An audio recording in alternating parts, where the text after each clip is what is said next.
गल्ला व्यवसायी वो व्यवसायी होता है जो सीधे किसान या फिर थोक मंडी से अनाज खरीदता है और उसे सीधे ग्राहकों, दुकानों या फिर बड़ी कंपनियों को बेचता है। ये लोग अपना खुद का पूंजी लगाकर माल खरीदते हैं और मुनाफा कमाकर बेचते हैं। वहीं पर गल्ला आढ़त या फिर गल्ला आढ़िता ऐसे व्यापारी होते हैं जो खुद माल नहीं खरीदते हैं, बल्कि वो किसानों और खरीदारों के बीच बिचौलियों का काम करते हैं। किसान अपना अनाज अढ़िता के पास बेचने के लिए रखता है, अढ़िता खरीदार ढूंढता है और डील करता है। इसमें अढ़िता को कमीशन मिलता है जो आमतौर पर 1% से 3% तक होता है, जिसे आप इस सारणी की मदद से समझ सकते हो, जिसमें कि साथियों मैंने ऊपर के पहले भाग में पैरामीटर दर्शा दिया है, दूसरे भाग में साथियों गल्ला व्यवसाय दर्शा दिया है और तीसरे भाग में गल्ला अढ़िता को दर्शा दिया है। पहले भाग की पहली पॉइंट की यदि बात करें यानी निवेश की, तो गल्ला व्यवसाय के लिए ज्यादा निवेश लगेंगे, वहीं पर गल्ला अढ़िता के लिए कम निवेश लगेंगे। वहीं पर माल खरीदारी की बात करें तो गल्ला व्यवसाय को खुद माल खरीदना पड़ता है, लेकिन साथियों गल्ला अढ़िता को माल नहीं खरीदना पड़ता है। वहीं पर मुनाफा की यदि बात करें तो गल्ला व्यवसाय को मार्जिन पर काम करना पड़ता है, वहीं पर गल्ला अढ़िता को कमीशन पर काम करना पड़ता है, जिसमें साथियों गल्ला व्यवसाय को ज्यादा जोखिम होता है लेकिन गल्ला अढ़िता को कम जोखिम होता है। ऐसे में साथियों यदि आप प्लानिंग कर रहे हो गल्ला अढ़िता या फिर गल्ला व्यवसाय का व्यवसाय शुरू करें तो साथियों आपने सही वीडियो पर क्लिक किया है। यहाँ साथियों यदि आप इस वीडियो पर अंत तक बने रहते हैं तो साथियों हम इस वीडियो में आसान सी भाषा में जानने की कोशिश करेंगे कि किस तरह से साथियों गल्ला व्यवसाय का व्यवसाय शुरू कर सकते हो। इस व्यवसाय को शुरू करने के लिए किन किन प्रकार की लाइसेंस की आवश्यकता है, प्रत्येक किन किन प्रकार की परमिट की आवश्यकता है, प्रति आखिर इस व्यवसाय को शुरू करने के लिए कितने जगह जमीन की डिमांड की जाती है, आखिर इस व्यवसाय को कौन कौन से लोग शुरू कर सकते हैं, इस व्यवसाय को शुरू करके कितने आप कमाई कर सकते हो, साथ ही इस व्यवसाय को शुरू करने के लिए कितने लागत लगते हैं, आखिर किन किन प्रकार के इक्विपमेंट की जरूरत पड़ती है इस व्यवसाय को शुरू करने के लिए, किस तरह से आपको ऑफिस बनाने चाहिए, किस तरह से आपको गोदाम बनाने चाहिए, साथ ही इस व्यवसाय में आपको किन तरह की बातों का आपको खासतौर से ध्यान रखने चाहिए, इस व्यवसाय को शुरू करने के लिए गवर्नमेंट से लोन या फिर सब्सिडी आप किस तरह से प्राप्त कर सकते हो, इस व्यवसाय में आप किन किन प्रकार के अनाज की खरीद बिक्री आप कर सकते हो। मतलब कि साथियों यदि आपने यूट्यूब पर कई प्रकार के वीडियोस देखा कि भैया हम किस तरह से गल्ला अढ़िता का व्यवसाय शुरू कर सकते हैं, तो साथियों आपने सही वीडियो पर क्लिक किया है। जहां साथियों यदि आप इस वीडियो पर अंत तक बने रहते हैं तो साथियों इस वीडियो में आपको सही और सटीक जानकारी देखने को मिलेगी। तो चलिए साथियों समय को बर्बाद करने से पहले वीडियो को शुरू से शुरू करते हैं, आखिर आपको बताते हैं किस तरह से आप गल्ला अढ़िता या फिर गल्ला व्यवसाय का व्यवसाय शुरू कर सकते हो। सबसे पहली प्रश्न, इस व्यवसाय को कौन कौन से लोग शुरू कर सकते हैं, तो ध्यान दें साथियों इस व्यवसाय को वो लोग शुरू कर सकते हैं जो कि पहले से इस व्यवसाय को ऑपरेट करते हुए आ रहे हैं। जहां साथियों आपने भी गौर किया होगा कुछ लोग इस व्यवसाय को खंडानी स्तर पर स्टार्टअप कर चुके हैं, जहां साथियों उनके बाप दादा करते हुए आ रहे हैं और इसी चीज को आगे बढ़ा रहे हैं, तो साथियों वो लोग भी इस व्यवसाय में ट्राई कर सकते हैं। हालांकि साथियों इस व्यवसाय को ग्रामीण इलाके के लोग भी शुरू कर सकते हैं, शहरी इलाके के लोग भी शुरू कर सकते हैं। मतलब साथियों भलीभांति जानते हो इस व्यवसाय को शुरू करने के लिए अच्छे खासे इन्वेस्टमेंट की रिक्वायरमेंट की जाती है। ऐसे साथियों यदि आपका अच्छा खासा बजट है साथियों बिल्कुल आप इस व्यवसाय में ट्राई कर सकते हो। हालांकि साथियों इस व्यवसाय में वो लोग भी ट्राई कर सकते हैं जिनके पास पहले से गोदाम यानी साथियों भंडारण घर उपलब्ध है। जहां साथियों भलीभांति जानते हो इस बिजनेस में साथियों भंडारण घर की आवश्यकता पड़ती है। ऐसे में साथियों यदि आपके पास पहले से भंडारण घर उपलब्ध है बिल्कुल साथियों आप इस व्यवसाय में ट्राई कर सकते हो। इसके अलावा साथियों इस व्यवसाय में वो लोग भी ट्राई कर सकते हैं जो कि साथियों भंडारण घर बनाने में सक्षम है। साथ ही इस व्यवसाय को छोटे स्तर पर सीमांत किसान भी शुरू कर सकते हैं। बता दें साथियों जब आप इस व्यवसाय को शुरू करते हो तो साथियों आपके पास कुछ जरूरी डॉक्यूमेंट उपलब्ध होने चाहिए, जैसे साथियों आपके पास Aadhaar card, PAN card, GST registration, food licence, जी हाँ साथियों आपके पास FSSAI लाइसेंस होने चाहिए। इसके अलावा साथियों ट्रेड लाइसेंस, साथ ही यदि आप इस व्यवसाय को मंडी में स्टार्टअप करने की प्लानिंग कर रहे हो तो साथियों मंडी बोर्ड से भी आपको लाइसेंस प्राप्त करने पड़ेंगे। साथ ही आपके पास कुछ परमिट भी उपलब्ध होने चाहिए। जहां साथियों इस व्यवसाय को शुरू करने के लिए आपके पास कुछ परमिट भी उपलब्ध होने चाहिए, जैसे साथियों आपके पास स्थानीय नगर निगम या फिर साथियों ग्राम पंचायत से आपको अनुमति लेनी पड़ेगी।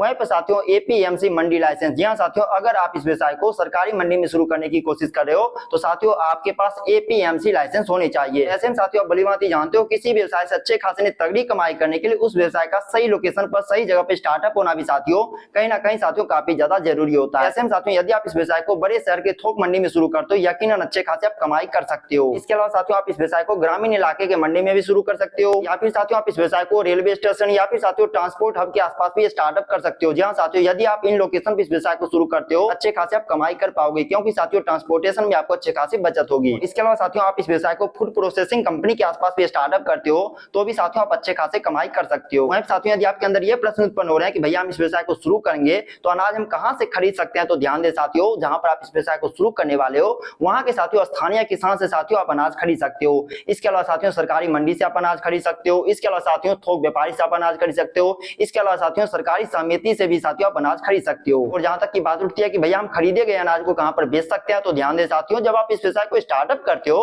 तो साथियों खरीदे गए अनाज को आप रिटेलर दुकान में भी सेल कर सकते हो, थोक व्यापारी को सेल कर सकते हो। इसके अलावा साथियों फूड प्रोसेसिंग यूनिट को सेल कर सकते हो, बड़े होटल या फिर साथियों रेस्टोरेंट में भी सेल कर सकते हो। मतलब साथियों अनाज सेल करने में आपको इस बिजनेस में ज्यादा परेशानी नहीं होगी। वहीं साथियों यदि आपके अंदर ये प्रश्न उत्पन्न हो रहे हैं कि भैया हम इस व्यवसाय को को शुरू करेंगे तो साथियों इस व्यवसाय में हमें कितना प्रतिशत मार्जिन प्राप्त होता है अनाज खरीद बिक्री करने पर। तो ध्यान दें साथियों, जब आप इस व्यवसाय को शुरू करते हो तो साथियों गेहूं पर साथियों 5 से 8% की मार्जिन प्राप्त होगी।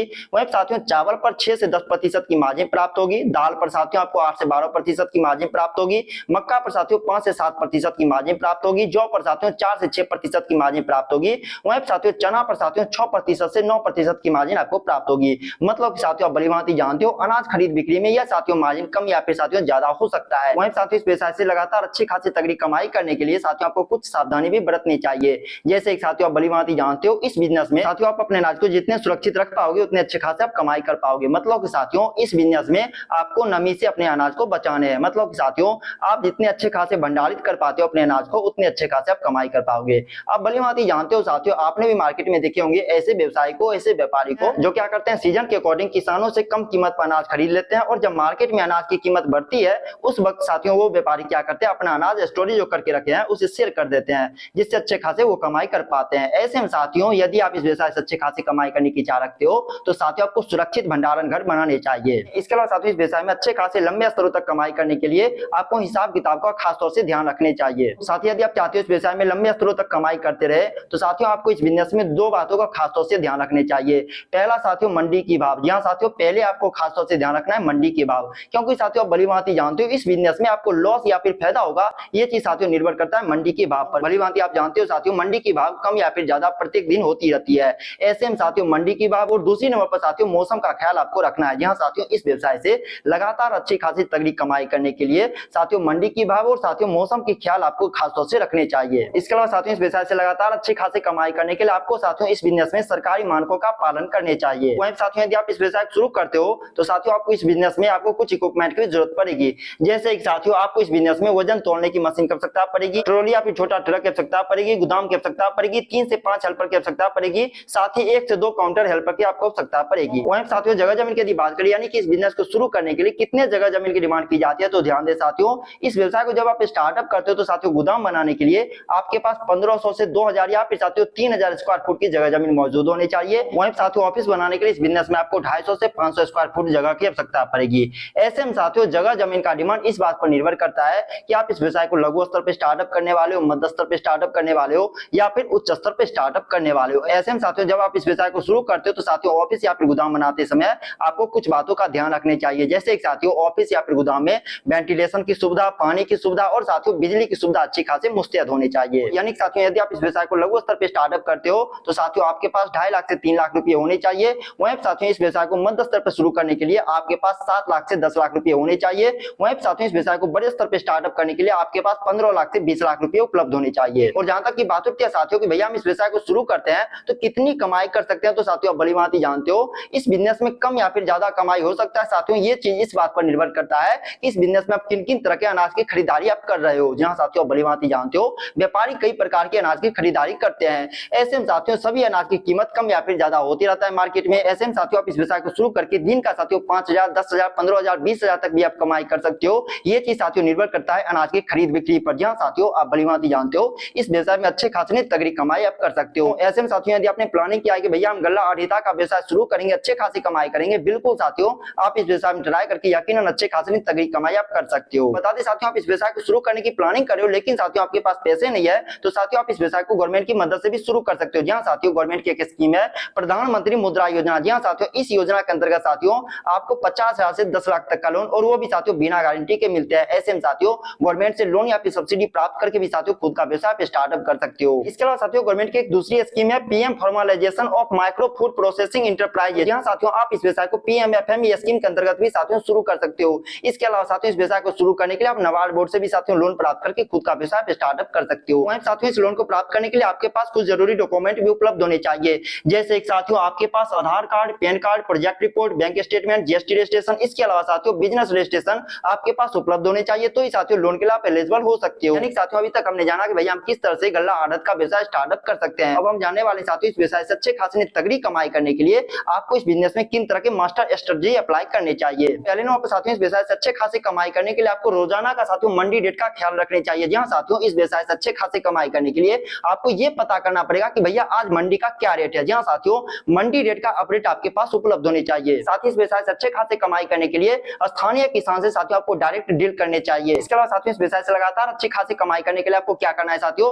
मल्टीपल अनाज परचेज करने हैं। जहां साथियों तोरी हो गए, मक्के हो गए, सरसों हो गए, आलू हो गए, सभी तरह के अनाज आपको परचेज करने चाहिए। और खासतौर से साथियों इस व्यवसाय में अच्छे खासे लगातार कमाई करने के लिए आपको अपने अनाज को सुरक्षित रखने पड़ेंगे। जहां साथियों आप भलीभांति जानते हो इस व्यवसाय में आप अपने अनाज को जितने सुरक्षित रख पाते हो उतने अच्छे खासे आप कमाई कर पाओगे। साथ ही फेस्टिवल सीजन के अनुसार आपको स्टॉक बना के रखने चाहिए। जहां साथियों फेस्टिवल सीजन में अनाज का डिमांड काफी ज्यादा बढ़ जाता है। ऐसे में साथियों फेस्टिवल सीजन जो आते हैं उस वक्त साथियों आपको स्टॉक बना के रखने चाहिए। तो साथियों हमने इस वीडियो में जाना कि किस तरह से आप गल्ला आढ़त का व्यवसाय शुरू कर सकते हो। मैं आशा करता हूं साथियों अभी तक आप इस वीडियो को बने हुए होंगे। यदि हाँ तो इस वीडियो के बारे में, इस बिजनेस आइडिया के बारे में आपका क्या राय है नीचे कमेंट बॉक्स में अपना राय जरूर बताइएगा। यदि अभी तक आप इस वीडियो को बने हुए तो हमारी मेहनत को यूं ही बर्बाद मत जाने दीजिए। इस वीडियो को लाइक कीजिए और साथियों बता दीजिए जैसे आप इस वीडियो को लाइक करते हो तो साथियों नीचे में एक हाइप का ऑप्शन आता है साथियों, जिसे आपको जरूर से जरूर टच करना है, जिससे ये पता चलता है ये वीडियो आपको कैसा लगा और साथ ही मुझसे आप कितना प्यार करते हो। हमारे परिवार से जुड़े रहने के लिए चैनल को सब्सक्राइब कीजिए। अपना बहुमूल्य समय इस वीडियो के माध्यम से व्यतीत करने के लिए आपका तहे दिल से धन्यवाद साथी।